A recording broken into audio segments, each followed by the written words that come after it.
Olá, muitas foram as concepções a respeito do ser de Deus que prevaleceram na história e prevalecem ainda hoje. Por exemplo, você tem os ateus. O ateu é aquele sujeito que não crê na existência de um Deus criador, de um Deus presente na história. Você tem o ateísmo teórico. O ateu teórico é aquele sujeito que ele racionalmente não acredita em Deus, ele tem elementos racionais para poder combater a existência de Deus. Você tem o ateu prático, que é aquele sujeito que vive como se Deus não existisse, Deus para ele não é importante, e ele vive a sua vida, a sua existência na base de si mesmo, construindo a sua história. Interessante porque nós temos os agnósticos, e os agnósticos eles não gostam de ser chamados de ateus, e a ideia deles é simples: se Deus existe, não é possível ao homem saber se isso é fato, se ele existe ou não. Você tem os deístas. Os deístas, eles acreditam que Deus pode até existir, Deus existe, mas ele criou o mundo, criou todas as coisas, deu corda do mundo e depois deixou o mundo ao acaso. Ele não está preocupado com o que acontece aqui embaixo, ele não é soberano, ele não governa a história. Nós temos também os panteístas, dessa expressão pan, tudo, né? Abarcando tudo, theos, Deus. E aí, para o panteísta, tudo é Deus e Deus é tudo. Eu sou Deus, essa mesa é Deus, essa câmera que me filma é Deus em tudo, tudo em Deus. E você tem também a concepção daqueles que acham que Deus morreu. A gente pode pensar aí no niilismo do século XIX, pode pensar na figura de Nietzsche, que foi aquele que sustentou, que defendeu a existência da morte de Deus. E aí a ideia é a seguinte: reina o pessimismo, reina uma ideia de desvalorização e morte e ausência de sentido, de finalidade na vida, e o que sobra é um grande pessimismo.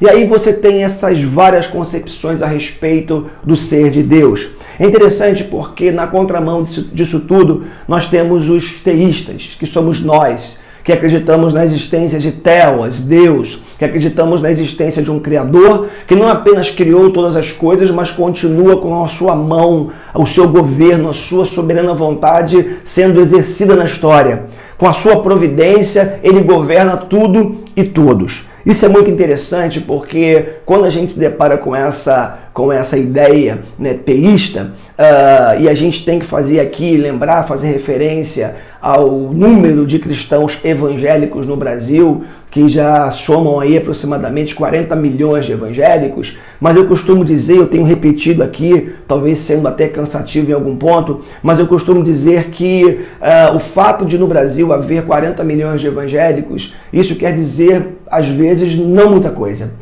Porque em muitos dos casos o que nós temos são pessoas que apertam o botão da religião no domingo, levantam a mão num culto, num tempo de adoração, oram, até choram na presença do Deus que elas dizem crer, mas que quando saem de um templo elas vivem como se Deus não existisse. E muitas vezes são mais impiedosas, mais cruéis e amam muito menos do que pessoas que não frequentam um templo religioso. Então, são pessoas que vivem como se Deus não existisse. Costumo dizer, eu brinco, que são cristãos ateus práticos, que no domingo apertam o botão da religião, mas durante a semana vivem como se Deus não existisse. Na esteira disso, na linha desse raciocínio, eu me lembrei de uma frase interessante de Dostoiévski em um dos seus romances. Dostoiévski, que foi um romancista russo que viveu na antiga União Soviética, e num dos seus romances, um dos seus personagens vai fazer a seguinte afirmação: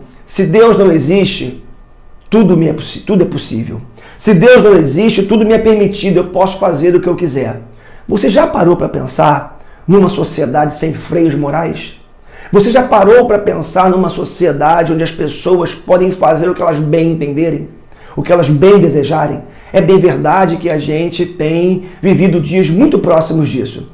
Me lembro dos meus estudos teológicos, quando estudei no seminário, na Faculdade Teológica Luiz Berkoff, e ele disse que o homem chegaria a um ponto sem Deus onde ele se bestializaria.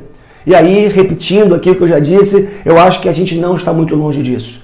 quando a gente olha pessoas, mães, pessoas, cuidadores, espancando idosos, espancando crianças, quando a gente olha para mulheres sendo estupradas, quando a gente olha para como aconteceu esses dias, como um dentista que foi preso suspeito de matar a sua namorada, a sua amante, e depois carbonizar o corpo em pneus e arrancar todos os dentes para que ela não pudesse ser reconhecida pela arcada dentária, como aconteceu com Elisa Samúdio, como aconteceu no caso dos Nardoni, parece que esse é o nome daquele cara que matou a sua filha e jogou lá de cima do seu apartamento, a gente pode dizer que a sociedade já se bestializou.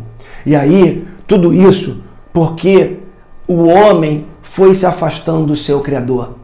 Ele foi perdendo a ideia do Deus que desce para estar com os homens. Ele desceu no Éden, como fez com Adão, para estar com ele na viração do dia. Desceu em Noé, quando desceu para ver a corrupção do gênero humano. Desceu em Sodoma e Gomorra para ver também o que estava acontecendo por conta da corrupção do gênero humano. Mas também desceu em Jesus.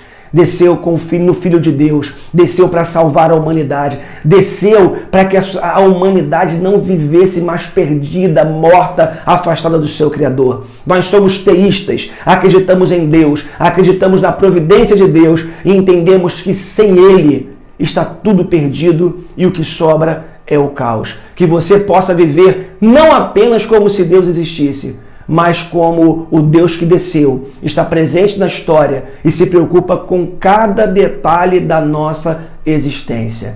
Deus te abençoe, em nome de Jesus.